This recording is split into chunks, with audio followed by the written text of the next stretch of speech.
ध्यान क्या है, इस छोटी सी घटना को समझें। चांग चिंग के संबंध में कहा जाता है वह बड़ा कवि था, बड़ा सौंदर्य पारखी था। कहते हैं चीन में उस जैसा सौंदर्य का दार्शनिक नहीं हुआ। उसने जैसे सौंदर्य शास्त्र पर, एस्थेटिक्स पर बहुमूल्य ग्रंथ लिखे किसी और ने नहीं लिखे। वो जैसे उन पुराने दिनों का क्रोशे था। 20 साल तक वो ग्रंथों में डूबा रहा, सौंदर्य क्या है इसकी तलाश करता रहा।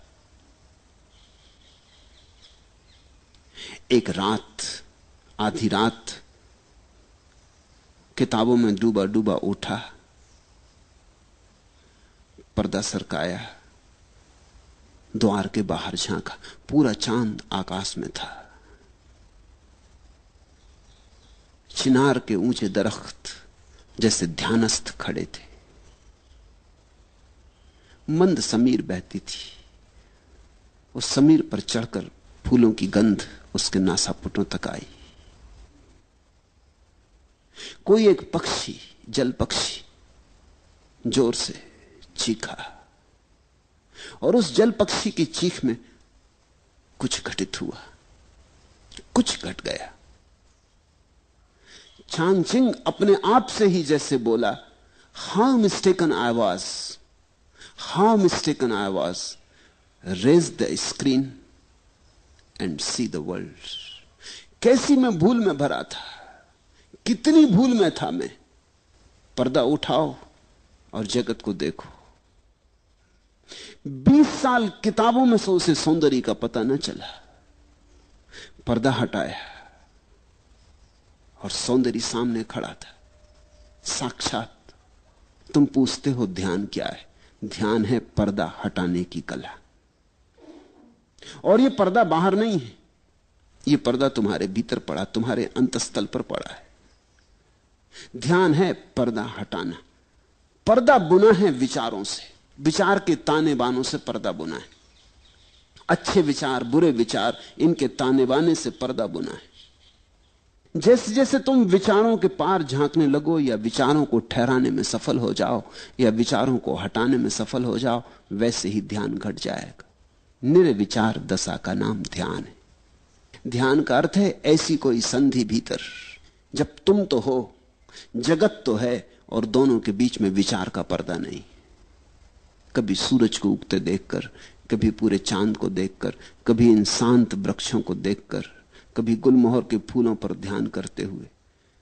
तुम हो, गुलमोहर है सजा दुल्हन की तरह, और बीच में कोई विचार नहीं। इतना भी विचार नहीं कि यह गुलमोहर का वृक्ष है, इतना भी विचार नहीं कि फूल सुंदर हैं, इतना भी विचार नहीं। शब्द उठ ही नहीं रहे, अवाक, मौन, स्तब्ध तुम रह गए हो। उस घड़ी का नाम ध्यान है। पहले तो क्षण क्षण को होगा, कभी कभी होगा, और जब तुम चाहोगे तब ना होगा, जब होगा तब होगा। क्योंकि ये चाह की बात नहीं, चाह में तो विचार आ गया। ये तो कभी कभी होगा। इसलिए ध्यान के संबंध में एक बात ख्याल से पकड़ लेना, खूब गहरे पकड़ लेना, ये तुम्हारी चाहत से नहीं होता है। ये इतनी बड़ी बात है कि तुम्हारी चाहत से नहीं होती, ये तो कभी कभी अनायास किसी शांत क्षण में हो जाती। तो हम करें क्या? ध्यान के लिए हम करें क्या? यही शायद तुमने पूछना चाहा कि ध्यान क्या है, कैसे करें। ध्यान के लिए हम इतना ही कर सकते हैं कि अपने को शिथिल करें, दौड़ धाप से थोड़ी देर के लिए रुक जाएं, घड़ी भर को 24 घंटे में सब आपाधापी छोड़ दें। लेके तकिया निकल गए, लेट गए लान पर, टिक गए वृक्ष के साथ, आंखें बंद कर ली, पहुंच गए नदी तट पर, लेट गए रेत में, सुनने लगे नदी की कलकल। मंदिर मस्जिद जाने को मैं कह ही नहीं रहा हूं, क्योंकि पत्थरों में कहां ध्यान। तुम जीवंत प्रकृति को खोजो। इसलिए बुद्ध ने अपने शिष्यों को कहा, जंगल चले जाओ, वहां प्रकृति नाचती चारों तरफ। 24 घंटे वहां रहोगे, कितनी देर तक बचोगे? कभी ना कभी तुम्हारे बावजूद किसी क्षण में अनायास प्रकृति तुम्हें पकड़ लेगी। एक क्षण को संस्पर्श हो जाए, एक क्षण को द्वार खुल जाए, एक क्षण को पर्दा हट जाए, तो ध्यान का पहला अनुभव हुआ। और पहले अनुभव के बाद फिर अनुभव आसान हो जाते। आसान इसलिए हो जाते कि तब तुम्हें एक बात समझ में आ जाती कि सीधे सीधे ध्यान को पाने का कोई उपाय नहीं, परोक्ष मार्ग है। तुम शिथिल रहो, आहिस्ता से चलो, आपाधापी छोड़ो। 1 घंटे के लिए कम से कम 24 घंटे में लीन हो जाओ प्रकृति में। संगीत सुनो कि पक्षियों के गीत सुनो। कुछ न हो करने को आंख बंद कर लो, अपनी सांस सुनो। बुद्ध ने तो इस पर बहुत जोर दिया, अपनी सांस को ही देखते रहो, आई गई आई गई। इसकी माला बना लो, इससे बेहतर कोई माला नहीं। हाथ में माला लेके फेरोगे वो तो बहुत जड़ माला है। यहां जीवित श्वास चल रही, श्वास की माला फेरी जा रही। श्वास भीतर आई बाहर गई, श्वास भीतर आई बाहर गई। ये जो भीतर चक्र चल रहा है मंडल श्वास का, इसको ही देखते रहो शांत मौन से। इस पर ही टकटकी बांधे रहो और तुम हैरान हो जाओगे। किसी बहुमूल्य मुहूर्त में कभी ताल बैठ जाता है, अचानक सब एक हो जाता है। तुम मिट गए, संसार मिट गया। पहले पहले तो क्षण भर को ऐसी झलकें आएंगी, खो जाएंगी। जब खो जाएं तो फिर उनकी तीव्रता से आकांक्षा मत करना, अन्यथा वे कभी ना आएंगी। जब खो जाएं तो कहना ठीक, अब जब फिर दोबारा आएंगी फिर भोगेंगे। मगर उनके आने के लिए द्वार दरवाजे खुले रखना। ऐसा ही समझो कि सूरज बाहर निकला है, तुम अपने कमरे में दरवाजा बंद किए बैठे हो, रोशनी भीतर नहीं आती। अब सूरज को कोई गट्ठर में बांध के भीतर लाने का उपाय भी तो नहीं। सूरज की किरणों को कोई गाय बैल जैसा हाँक के भीतर लाने का उपाय भी तो नहीं। क्या करोगे? दरवाजा खोल दो, सूरज की किरणें अपने से भीतर आ जाती। कभी कभी रात होगी और नहीं आएंगी क्योंकि सूरज नहीं है। कभी कभी दिन होगा और आएंगी क्योंकि सूरज है। कभी कभी दिन भी होगा और बादल घिरे होंगे और नहीं आएंगे क्योंकि सूरज बादलों में ढका है। मगर कभी कभी मौके मिलेंगे जब दिन है, बादल भी नहीं है, सूरज प्रकट है, तो किरणें भीतर आएंगी। तुम ज्यादा से ज्यादा बाधा ना दो, बस इतना ही काफी है। मेरी बात को ख्याल में ले लेना। ध्यान को सीधा सीधा नहीं किया जाता, बाधा ना दो। इसलिए तो मैं कहता हूं नाचो गाओ। नाचने और गाने में तुम लीन हो जाओ। अचानक तुम पाओगे हवा की झोंके की तरह ध्यान आया, तुम्हें नहा गया, तुम्हारा रोआ रोआ पुलकित कर गया, ताजा कर गया। धीरे धीरे तुम समझने लगोगे इस कला को। ध्यान का कोई विज्ञान नहीं है, कला है। धीरे धीरे तुम समझने लगोगे कि किस घड़ियों में ध्यान घटता है। उन घड़ियों में मैं कैसे अपने को खुला छोड़ दूं। जैसे ही तुम इतनी सी बात सीख गए, तुम्हारे हाथ में कुंजी आ गई। इसे इस तरह प्रयोग करो। कभी रात नींद खुल गई है, बिस्तर पे पड़े हो, अनिद्रा के लिए परेशान मत हो। इस मौके को मत खो। ये शुभ घड़ी, सारा जगत सोया, पत्नी बच्चे सब सोए, तुम्हें मौका मिल गया। बैठ जाओ अपने बिस्तर में, रात के सन्नाटे को सुनो। ये बोलते हुए झींगर, ये रात की चुप्पी, ये सारा जगत सोया हुआ, सारा कोलाहल बंद। जरा सुन लो इसे शांति से। ये शांति तुम्हारे भीतर भी शांति को झंकारेगी। ये बाहर गूंजती हुई शांति तुम्हारे भीतर हृदय में भी गूंज पैदा करेगी, प्रतिध्वनि पैदा करेगी। जब सारा घर और सारी दुनिया सोई हो तो आधी रात चुपचाप अपने बिस्तर में बैठ जाने से ज्यादा शुभ घड़ी ध्यान के लिए खोजनी कठिन है। लेकिन मैं ये नहीं कह रहा हूं कि तुम आधी रात अलार्म भर के बैठ जाओ, कभी नहीं, तो धोखा हो जाएगा। तुमने अगर इसको कोई नियम बना लिया कि अलार्म भर के 2 बजे रात उठ के बैठ जाएंगे, फिर सब गड़बड़ हो जाएगी। ध्यान तुम्हारे खींचे खींचे नहीं आता। ध्यान इतनी नाजुक बात है तुम बुलाते हो तो संकोच से भर जाता, आते ही नहीं। बड़ी नाजुक दुल्हन है ध्यान। तुम जोर जबरदस्ती मत करना, नहीं तो बलात्कार हो जाएगा। बहुत धीरे धीरे फुसलाना पड़ता। फुसलाने शब्द को याद रखना, ध्यान को फुसलाना पड़ता। फिर 24 घंटे में कभी भी हो सकता है, लेकिन ख्याल यही रखना कि फुसलाना है, आयोजन नहीं करना। नहीं तो लोग हैं कि रोज 5 बजे उठाए और बैठ गए ध्यान करने, जड़ की तरह, यंत्रवत, मशीन की तरह। नहीं, ऐसा ध्यान नहीं होता। हां, तुम ख्याल रखो, थोड़ा अपने हृदय का भी भाव रखो कि जब तुम्हारा हृदय बहता हो तब चूकना मत। तब 1000 काम हो तो छोड़ के एकांत में बैठ जाना। अपने स्नान गृह में भी बैठ गए जाके तो चलेगा, लेकिन जब तुम्हें लगे कि हां अभी भीतर घड़ी आती मालूम पड़ती, विचार कुछ कम है, तनाव कुछ कम है, मन कुछ प्रफुल्लित है, आनंदित है, ये घड़ी है। लोग अक्सर उल्टा करते, जब उनका मन दुखी होता तब ध्यान करते हैं। लोग दुख में भगवान को याद करते। ये तो जब उल्टी हवा बह रही है तब बहुत कठिन हो जाएगा सुख में याद करना। इसलिए मेरे सूत्र अनूठे हैं। मैं तुमसे कहता हूं, जब तुम्हारा मन बड़ा सुखी मालूम पड़े, कोई मित्र घर आया है, बहुत दिनों बाद मिले, गले लगे, गपशप हुई है, मन ताजा है, हल्का है, खूब प्रसन्न हो तुम, इस मौके को छोड़ना मत। बैठ जाना एकांत में। इस घड़ी में सुख का सुर बज रहा है, परमात्मा बहुत करीब है। सुख का अर्थ ही होता है जब तुम्हारे जाने अनजाने परमात्मा करीब होता है, चाहे जानो चाहे ना जानो। सुख जब तुम्हारे भीतर बजता है तो उसका अर्थ हुआ कि परमात्मा तुमसे बहुत करीब आ गया। तुम किसी अनजाने मार्ग से घूमते घूमते परमात्मा के पास पहुंच गए हो। मंदिर करीब है, इसलिए सुख बज रहा है। इस घड़ी को चूकना मत। इस घड़ी में तो जल्दी से खोजना, कहीं किनारे पर ही हाथ के बढ़ाने से ही मंदिर का द्वार मिल जाएगा। लेकिन लोग दुख में याद करते, सुख में भूल जाते। दुख में तुम मंदिर से बहुत दूर पड़ गए हो, अनंत दूरी है। दुख में तो भरोसे नहीं आता कि ईश्वर हो भी सकता है। दुख में कहां भरोसा आ सकता है? दुख में तो ऐसा लगता है संसार में कोई नहीं है। दुख में तो ऐसा लगता है कि ये कोई शैतान चला रहा है संसार को, कोई दुष्ट। दुख में तो ऐसा लगता है कि समाप्त कर लो अपने को। न कोई कृतज्ञता, न कोई धन्यवाद का भाव उठता। दुख में कैसे उठे?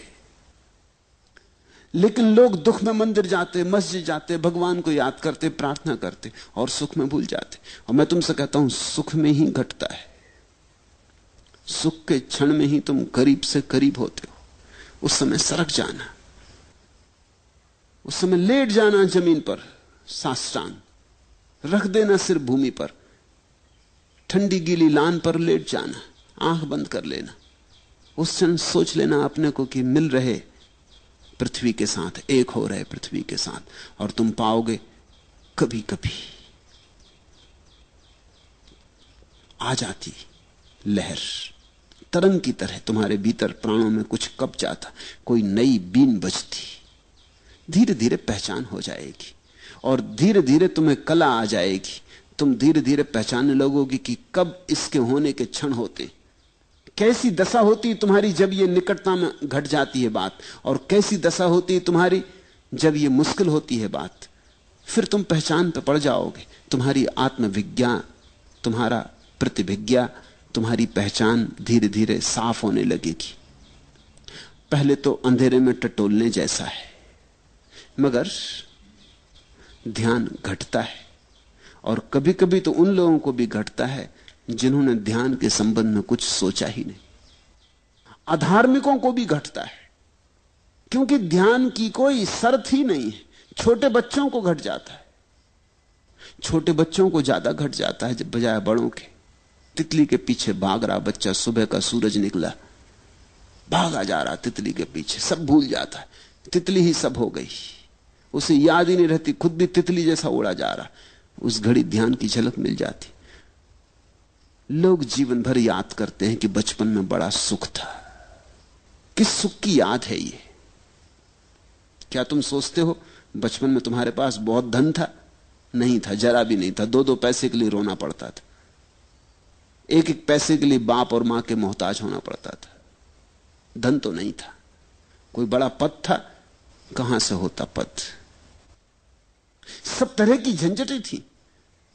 स्कूल कारागृह था, जहां रोज रोज बांध के भेज दिए जाते थे, जहां बैठे बैठे सिवाय परेशान होते थे, कुछ समझ में ना पड़ता था, और हर कोई दबा देता था। बल भी नहीं था, हर एक छाती पे सवार था। तो बचपन में सुख कैसा था? न धन था, न पद था, न प्रतिष्ठा थी, न कोई सम्मान देता था। सुख हो कैसे सकता था? सुख कुछ और था। तितलियों के पीछे भागने में ध्यान की किरण उतर आई थी। सागर के किनारे शंखसीप बीनने में परम आनंद का क्षण उतरा था। कंकड़ पत्थर बीन लाए थे और समझे थे कि हीरे ले आए, और किस चाल से मस्त होकर आए थे। कुछ भी न था हाथ में, लेकिन कुछ ध्यान की सुविधा थी। मेरे देखे बचपन में ध्यान के अतिरिक्त तो और कोई सुख नहीं है। तुम भूल गए हो, तुम्हें इतनी भर याद रही कि बड़ा सुख था। अगर तुमसे कोई पूछे कि बताओ क्या क्या सुख था, तो तुम मुश्किल में पड़ोगे। और ध्यान की तो तुम्हें याद ही नहीं, ध्यान शब्द ही अपरिचित हो गया है। बच्चे को ऐसा पता भी नहीं था कि यह ध्यान है, पर पता होने से क्या होता है? तुम्हें पता हो कि सोना है या नहीं, इससे क्या होता है? सोना सोना है। जैसे जैसे तुम बड़े होते गए, वैसे वैसे ध्यान छूटता गया, क्योंकि तुम विचारों में ज्यादा पढ़ते गए। विचार का शिक्षण दिया गया है, स्कूल, कॉलेज, यूनिवर्सिटी सब विचार सिखाते। अभी तक मनुष्य जाति का ऐसा अभागापन है कि कोई विश्वविद्यालय ध्यान नहीं सिखाता। विचार, धीरे धीरे तुम विचार से भरते गए, चिंताएं चिंताएं। तुम चूक ही गए वो छोटे छोटे क्षण जब पर्दा हट जाता था, अपने से हट जाता था। तुमने देखा बच्चे कैसे प्रमुदित मालूम होते हैं, छोटे छोटे बच्चे जिनके पास कुछ भी नहीं है, कोई कारण नहीं प्रसन्न होने का, अकारण प्रसन्न है। वो अकारण प्रसन्नता ध्यान है। देखा एक छोटा बच्चा अपने झूले में पड़ा है, कुछ नहीं चूसने को अंगूठा चूस रहा है, और कैसा प्रसन्न मालूम होता है। ऐसा प्रसन्न मालूम होता है कि सिकंदर भी ना रहा होगा प्रसन्न, अकबर और अशोक भी ना रहे होंगे ऐसे प्रसन्न, बड़े से बड़े साम्राज्य के मालिक ऐसे प्रसन्न ना रहे होंगे। इसके पास कुछ भी नहीं, या तो अपने हाथ का या पैर का अंगूठा डाले चूस रहा, लेकिन कुछ घट रहा है। अभी पर्दा खुला ही है, अभी विचार उठते ही नहीं, अभी भीतर की वीण बज रही है। यहूदियों में एक कथा है कि जब कोई बच्चा पैदा होता है तो देवता आते और उस बच्चे के सिर पे हाथ फेरते, ताकि वो भूल जाए उस सुख को, जो सुख परमात्मा के घर उसने जाना था। नहीं तो जिंदगी बड़ी कठिन हो जाएगी। दयावश ऐसा करते हैं, नहीं तो जिंदगी बड़ी कठिन हो जाएगी। अगर वो सुख याद रहे तो बड़ी कठिन हो जाएगी तुलना में। तुम फिर कुछ भी करो व्यर्थ मालूम पड़ेगा। धन कमाओ, पद कमाओ, सुंदर से सुंदर पत्नी और पति ले आओ, अच्छे से अच्छे बच्चे हो, बड़ा मकान हो, कार हो, कुछ भी सान न मालूम पड़ेगा अगर वो सुख याद रहे। तो यहूदी कथा कहती है कि एक देवता उतरता करुणावश और हर बच्चे के माथे पे सिर हाथ फेर देता है। उस हाथ के फेरते ही पर्दा बंद हो जाता, उसे भूल जाता परमात्मा, सुख भूल गया। फिर ये जीवन के दुखों में ही सोचने लगता है सुख होगा। उस पर्दे से खोलना है जो देवताओं ने बंद कर दिया। मुझे तो नहीं लगता कि कोई देवता बंद करते, देवता ऐसी मूढ़ता नहीं कर सकते, लेकिन समाज बंद कर देता है। शायद कहानी उसी की सूचना दे रही। मां बाप, परिवार, समाज, स्कूल बंद कर देते हैं, पर्दे को डाल देते, ऐसा डाल देते हैं कि तुम भूल ही जाते हो कि यहां द्वार है, तुम समझने लगते दीवार है। ध्यान का अर्थ है इस पर्दे को हटाना और इसे अनायास होने दो, इसे कभी कभी तुम्हें पकड़ लेने दो। और जब तुम्हें यह तरंग पकड़े तो लाख काम छोड़ के बैठ जाना, क्योंकि इससे बहुमूल्य कोई और काम ही नहीं। रात हो कि दिन, सुबह हो कि सांझ, फिर मत देखना। कुछ चूकोगे नहीं तुम, कुछ खोएगा नहीं। और अपूर्व होगी तुम्हारी संपदा फिर। और ये संपदा तुम्हारे भीतर पड़ी है, बस पर्दा हटाने की बात है। ध्यान क्या है? ध्यान भीतर पड़े पर्दे को हटाना है।